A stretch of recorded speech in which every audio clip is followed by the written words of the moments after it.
اعوذ باللہ من الشیطان الرجیم بسم اللہ الرحمن الرحیم فَإِن رَّجَعَكَ اللَّهُ إِلَىٰ طَائِفَةٍ مِّنْهُمْ فَاسْتَأْذَنُوكَ لِلْخُرُوجِ فَقُل لَّن تَخْرُجُوا مَعِيَ أَبَدًا وَلَن تُقَاتِلُوا مَعِيَ عَدُوًّا إِنَّكُمْ رَضِيتُم بِالْقُعُودِ أَوَّلَ مَرَّةٍ فَاقْعُدُوا مَعَ الْخَالِفِينَ وَلَا تُصَلِّ عَلَىٰ أَحَدٍ مِّنْهُم مَّاتَ أَبَدًا وَلَا تَقُمْ عَلَىٰ قَبْرِهِ إِنَّهُمْ كَفَرُوا بِاللَّهِ وَرَسُولِهِ وَمَاتُوا وَهُمْ فَاسِقُونَ صدق اللہ العظیم۔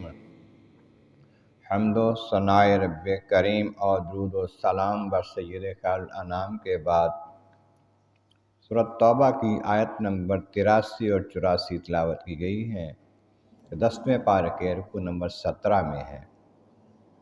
اس سے پہلی آیتوں میں بتایا گیا کہ جو جنگ تبوک پر نہیں گئے، جان بوجھ کر پیچھے رہ گئے حضور کے مخالفت کرتے ہوئے یا حضور کے پیچھے رہتے ہوئے، اور انہوں نے پسند نہ کیا کہ مال اور جان کے ساتھ جہاد کریں، اور کہنے لگے کہ بڑی سخت گرمی ہے جی، اس گرمی میں نہیں جانا چاہیے، تو فرما دیجئے کہ جہنم کی گرمی اس سے بہت زیادہ سخت ہے، 100 گنا زیادہ، اس سے بھی زیادہ۔ اگر ان کو سمجھ آ جائے تو اچھا ہے۔ تو چاہیے کہ یہ کم ہنسیں، بڑے ہنستے ہیں ہم اچھے رہے ہیں جی، گرمی میں نہیں گئے ہیں، تو یہ ہنس لیں جتنا ہنسنا ہے، یہ ہنسنا کم ہی ہوگا ان کا، دنیا میں ہنس لیں گے نا پھر رونا پڑے گا آخرت میں ہمیشہ کے لیے۔ تو کم ہنسیں، زیادہ روئیں تو ان کے لیے بہتر ہے، تو پھر روتے رہیں گے، اور یہ بدلہ ان کے اپنے کرتوتوں کا ہوگا۔ اب فرمایا کہ محبوب، اب آپ جب جنگ تبوک سے واپس تشریف لاتے ہیں مدینہ طیبہ، تو ان میں سے کسی گروہ کے پاس آپ کا قیام ہوتا ہے، آپ کی ملاقات ہوتی ہے،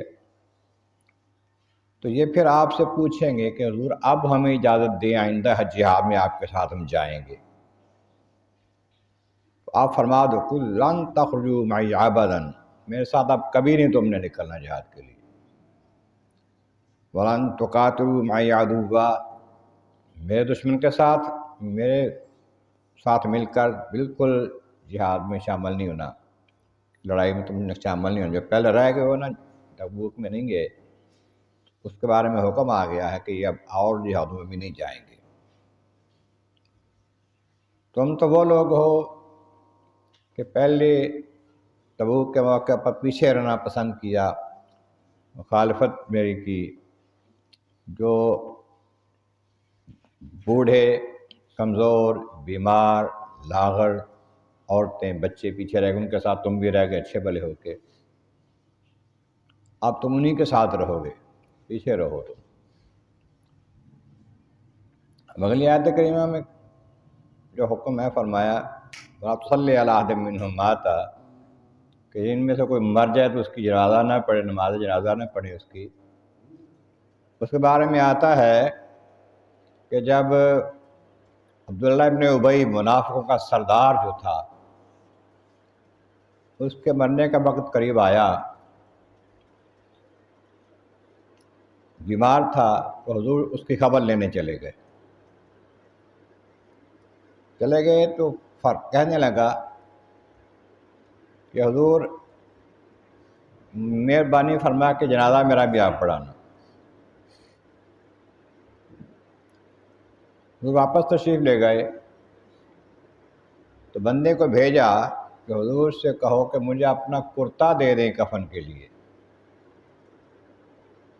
حضور نے کرتا اپنا بھیج دیا، اوپر کا کپڑا تھا واپس بھیج دیا، اس نے کہا کہ حضور یہ نہیں، اس کے نیچے جو آپ پہنتے ہیں جسم کے ساتھ لگتا وہ مجھے بھیجیں۔ اب حضور نے وہ بھیجنے کا پروگرام بنایا تو اس سے فاروق اعظم رضی اللہ تعالیٰ عنہ نے ہاتھ پکڑا اور کہ حضور یہ کیا کر رہے ہیں آپ؟ منافق کے لیے یہ کر رہے ہیں آپ؟ تو مخالف رہا ہے ہمارا ساری زندگی، اس کے لیے کر رہے ہیں۔ تو پھر کبیر کی روایت میں آتا ہے کہ حضور نے فرمایا کہ تمہیں نہیں پتہ اس ایک کرتا دینے سے 1000 بندہ اس کے ساتھ جو منافق ہے مسلمان ہو جائے گا۔ ایسا ہوا بھی، کرتا اس کو بھیج دیا۔ اب جب فوت ہو گیا اس کا بیٹا تھا عبداللہ، اس کا نام عبداللہ تھا، بیٹے کا نام عبداللہ تھا، عبداللہ ابن عبداللہ۔ آ گیا حضور، ابا فوت ہو گیا ہے، جاؤ جا کے جنازہ پڑھو، دفنا دو اس کو۔ حضور آپ تشریف لے آئے، مہربانی فرمائیں۔ آپ چل پڑے۔ لیکن فاروق اعظم نے پھر دامن پکڑا، عرض کی حضور یہ کیا کر رہے ہیں؟ کس کا جنازہ کیوں پڑھ رہے ہیں؟ منافق ہے، بے ایمان ہے۔ جنازہ پڑھا، مرتا بھی اپنا دیا۔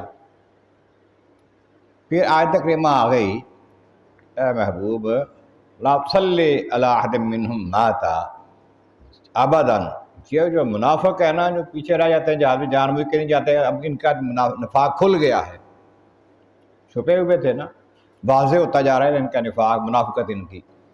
اب ان کی جنازہ نہیں پڑھنی، نماز جنازہ میں آپ نے شرکت نہیں کرنی۔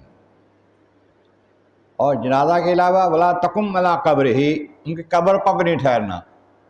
تو منافق مر جائے، بے ایمان مر جائے، ظاہر کلمہ پڑھنے والا ہے لیکن دل سے منافق ہے، حضور کا احترام نہیں کرتا، عظمت مصطفیٰ نہیں تسلیم کرتا، تو وہ منافق ہے، اس کی قبر پر بھی نہیں جانا، نہ دفن کرنے کے لیے نہ بعد میں دعا کے لیے۔